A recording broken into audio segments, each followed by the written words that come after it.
Halo teman-teman semua, apa kabarnya? Semoga semuanya dalam keadaan baik ya. Hari ini ketemu lagi dengan saya, Feby, bersama dengan suami saya, Dr. Andri, spesialis kedokteran jiwa.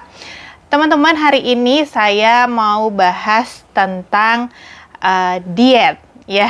Terutama pada diet pada pada penderita masalah lambung, ya, GERD seperti itu. Karena banyak yang seringkali kayaknya salah kaprah tentang diet, ya, terutama yang memang punya masalah lambung gitu, ya. Jadi banyak tuh yang bilang kalau sekarang ini jangan diet dulu deh gitu, karena lagi iya, jangan sampai daya tahan tubuhnya menurun gitu. Apalagi saya punya masalah lambung kayak gitu kan. Jadi banyak tuh yang beranggapan seperti itu gitu. Nah, kalau menurut kamu gimana? Yang berkaitan dengan diet tuh sebenarnya kita mungkin mesti kasih tahu dulu tuh diet itu apa sebenarnya. Iya, bener banget. Jadi teman-teman, karena banyak yang salah kaprah ya. Jadi diet itu sendiri bukan berarti tidak makan, ya kan? Iya. Nah, diet itu sebenarnya kalau teman-teman cari artinya di Google ya, coba Google arti kata diet gitu. Nah, itu artinya sebenarnya adalah pengaturan pola makan gitu. Jadi bukannya tidak makan. Nah, kalau misalnya yang bikin daya tahan tubuh turun tuh kalau kita tidak makan, ya kan? Kalau kita atur pola makan kita dengan baik, komposisinya, jenisnya, nah itu pasti akan bisa baik untuk kesehatan kita, benar ya? Nah, kesalahpahaman yang kedua tadi yang disebut, apakah gangguan lambung itu selalu GERD? Nah, ternyata tidak. Karena gangguan lambung yang paling banyak, 60-80% dari berbagai literatur dikatakan adalah yang berkaitan dengan dispepsia fungsional. Jadi tidak ada kerusakan organ, ya, tetapi gejala lambungnya ini terkait dengan pola makan dan cara makan. Serta makanannya, nah ini yang seringkali banyak orang salah tangkap gitu ya terkait dengan ini. Jadi nggak selalu GERD gitu ya, tapi banyaknya itu lebih banyak dispepsia fungsional. Nah, kalau dispepsia fungsional itu, maka memang pengaturan pola makan, jenis makanan yang dimakan itu akan mempengaruhi kesembuhan. Jadi dia akan lebih baik gitu, terutama apalagi kalau misalnya pasien-pasien yang sering mengalami gejala GERD, anxiety, katanya sekarang kan lagi banyak tuh ngomongin GERD anxiety. Sebenarnya itu belum tentu dia GERD, jadi dia mungkin itu cuman mengalami dispepsia fungsional. Nah, ini yang paling cocok nih buat pengaturan pola makan. Oke, dia dengan dispepsia fungsional ya. Ya, dispepsia fungsional juga orang suka bilangnya dia punya sakit lambung gitu ya. Orang sering bilangnya ada lambung gitu. Ada mah gitu.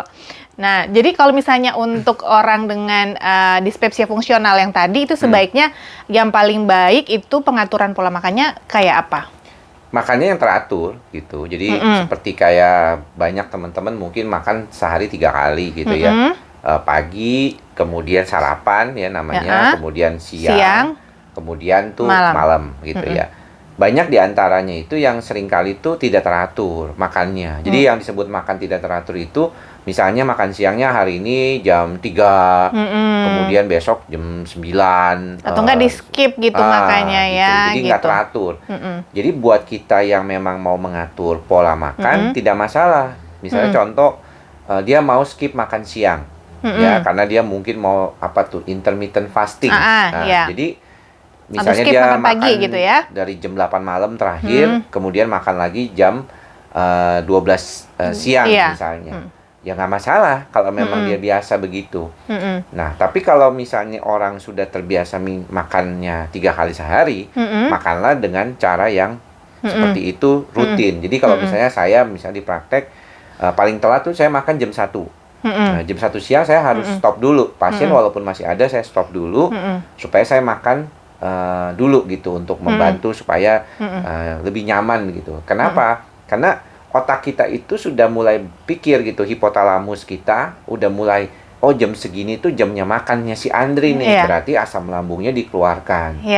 Nah, kalau orang itu puasa lain, kalau misalnya puasa Ramadan ya, kalau misalnya mau bulan puasa itu, memang ketika 1 hari pertama, 2 hari pertama itu nggak enak tuh. Tapi kemudian penyesuaiannya hari ketiga sudah mulai terbiasa. Jadi artinya si otak itu sudah mulai mengurangi pengeluaran asam lambungnya ketika kondisinya sudah mulai tidak ada makanan. Jadi sebenarnya teman-teman harus perhatiin juga bahwa asam lambung itu selalu ada, cuman jumlahnya aja berbeda gitu. Kalau dia mau makan dia biasanya agak banyak kayak gitu.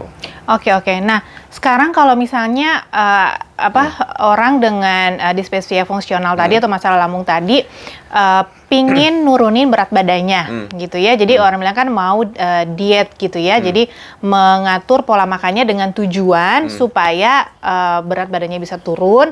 Tujuan utama sih mungkin lemaknya turun ya, gitu kan, massa lemaknya turun. Karena kalau orang mau turun berat badan itu yang kita cari kan, massa lemaknya turun. Nah, itu gimana sebaiknya kalau untuk pasien dengan dispepsia fungsional ini pasti kan misalnya pengaturan pola makan nomor 1. Kemudian yang kedua pasti kan harus ada pengurangan kalori juga ya kan. Nah, itu pasti dari pemilihan jenis makanan. Nah, itu gimana untuk jenis makanannya kalau misalnya? Ya, sebenarnya kalau kita mau turun berat badan, mengurangi massa lemak, yang pertama ya mengurangi massa lemak yang ada di dalam tubuh kita saat ini. Jadi misalnya kalau teman-teman fatnya itu masih tinggi, maka lakukanlah olahraga yang bisa mengurangi fatnya itu. Ya, jadi keluarkan ya. Kemudian gimana caranya? Ya dengan berjalan kaki, misalnya minimal 30 menit sehari gitu ya, dengan jalan cepet lah, intinya pace-nya 9 sampai 10 rata-rata gitu ya. Dan kalau bisa lebih lama, misalnya lebih sejam seperti itu. Terus yang kedua, kebetulan memang orang-orang yang mengalami masalah lambung itu tidak disarankan terlalu banyak makan makanan yang berlemak. Ya, fatnya itu kalau bisa jangan terlalu tinggi. Apalagi yang proses fat gitu ya, kayak misalnya chips, kemudian apalagi tuh ya potato chips tuh, terus kemudian kentang goreng, french fries kayak gitu ya. Itu tidak disarankan karena banyak dari teman-teman itu keluhannya tuh seringkali kembung. Fried chicken pokoknya karena seringkali kembung. Jadi kalau dia seringkali kembung, dia delay stomachnya itu atau delay gasternya itu atau lambungnya itu lebih lama. Nah, kalau kita makan makanan yang terlalu mengandung fat yang tinggi atau lemak yang tinggi, lebih susah dia turunnya. Jadi akhirnya makin kembung. Jadi kalau bisa disarankan pasien-pasien yang mengalami gangguan asam lambungnya terlalu sering banyak atau misalnya sering kembung gitu ya, jangan terlalu banyak makan yang berlemak. Begitu. Gorengan juga berarti ya? Iya, gorengan tentunya itu juga salah satu yang paling sering. Jadi bukannya nggak boleh sama sekali, karena kadang-kadang aduh gimana dong, susah dong kita sedikit gitu ya. Ya, sedikit mungkin lah. Komposisinya kalau bisa lebih baik tidak gitu. Dan yang pasti berarti kalau kita ngurangin gorengan aja itu tuh kita udah ngurangin kalori ya? Iya, karena sebenarnya kalau di Amerika misalnya saya baca nih ya, beberapa jenis makanan yang harus dihindarkan gitu ya. French fries, kemudian deep fried ya, jadi makanan-makanan yang digorengnya tuh lama dan deep fried itu yang digorengnya itu dicelup sampai semuanya itu nyemplung ke dalam minyak gitu. Itu deep fried. Kemudian mentega, whole milk juga nggak boleh sebenarnya kalau misalnya terlalu banyak. Cheese, ice cream, kemudian juga creamy sauce gitu. Nah itu juga nggak disaranin. Tapi yang lain-lainnya boleh. Kita kan kalau di Indonesia itu susahnya tuh kita tuh sebenarnya banyak mengandung karbohidrat lebih banyak. Kita senang makan yang tinggi karbohidrat, ya gitu. Nasi uduk aja banyak macam, nasi aja banyak banget macamnya gitu. Dan teman-teman yang perlu diketahui tentang karbohidrat itu adalah karbohidrat itu termasuk nasi, ya, kentang, kue tiaw, bihun, mie, apalagi soun, pempek. Apalagi yang belum saya sebutin, bakso itu juga bakso banyak kan karbohidratnya ya dibandingkan proteinnya. Terigu, sagu itu mengandung karbo gitu. Termasuk juga makanan dan minuman yang manis kan, gula itu kan juga sederhana kan, karbo sederhana. Gitu. Ya benar banget. Jadi itu yang sebenarnya orang yang tidak sakit lambung pun kalau dia mau diet itu yang dikurangin gitu kan ya? Iya. Jadi malah sebenarnya kalau dia mau diet sangat dianjurkan berjalan seiringan kan? Tujuannya sama ya. Jadi bagaimana bisa ngebantu supaya lebih baik. Cuman memang kalau teman-teman itu apa ya, kalau dibilang tuh diagnosis klinisnya itu GERD, bener-bener GERD nih, dokternya bilang nih GERD nih. Udah ke dokter nih ya. Endoskopinya ya dikatakan memang ada masalah GERD. Ada beberapa makanan berkaitan dengan buah yang harus dihindari. Oke, apa aja Ya, tuh? misalnya nanas ya. Kemudian ada grapefruit juga, ternyata nggak boleh tuh ya. Anggur ya, lemons ya, limes ya. Kemudian juga tomato malah nggak boleh juga ya. Tomato tomato itu nggak apa? Tomat ya. Kemudian juga garlic dan onions ya, atau Ini bawang kebanyakan putih. nggak boleh, maksudnya jangan terlalu banyak gitu ya? Ya, kalau GERD-nya itu dominan. Dominan, oke. Teman-teman kalau bisa tidak makan nanas, tidak makan buah-buah citrus, orange juice atau yang lemon ya, itu juga Lime. nggak disarankan. Tomato dan garlic. Yang lainnya masih boleh. Oke. Jadi ini kan dari Healthline ya kita dapatkannya gitu. Oke. Nah, terakhir nih, gimana kalau soal protein? Jadi kan kalau misalnya kita itu mau nurunin berat badan, memang yang banyak dianjurkan adalah rendah karbo, ya, lemak juga jangan terlalu banyak, tapi tinggi protein. Gitu. Nah, yang pasien dengan dispepsia fungsional, ini boleh nggak? Kalau di dalam literasi ini tidak dikatakan sumber protein itu menjadi masalah salah satu gitu ya? masalah. Ya, jadi nggak apa-apa ya protein. Anda kalau mau makan protein tinggi tidak masalah. Yang penting tidak diproses. Jadi proses protein itu nggak boleh. Maksudnya? Jadi Cara masak? saya nggak tahu. Sekarang kan banyak yang proses food ya, yang diolah dulu tuh. Di pabrik gitu ya. Walaupun mengandung protein tapi diolah begitu. Misalnya kayak itu kali ya, sarden yang di kaleng-kaleng gitu ya. Mungkin yang kayak sering kita lihat tuh chicken wings gitu ya. Chicken wings kan tuh ada tuh. Itu kan dia mengandung protein. Iya benar, tapi kan chicken wings itu dia diproses. Jadi kayaknya belinya bekuan. Nugget gitu yang bekuan ya. Yang bekuan itu tidak disarankan.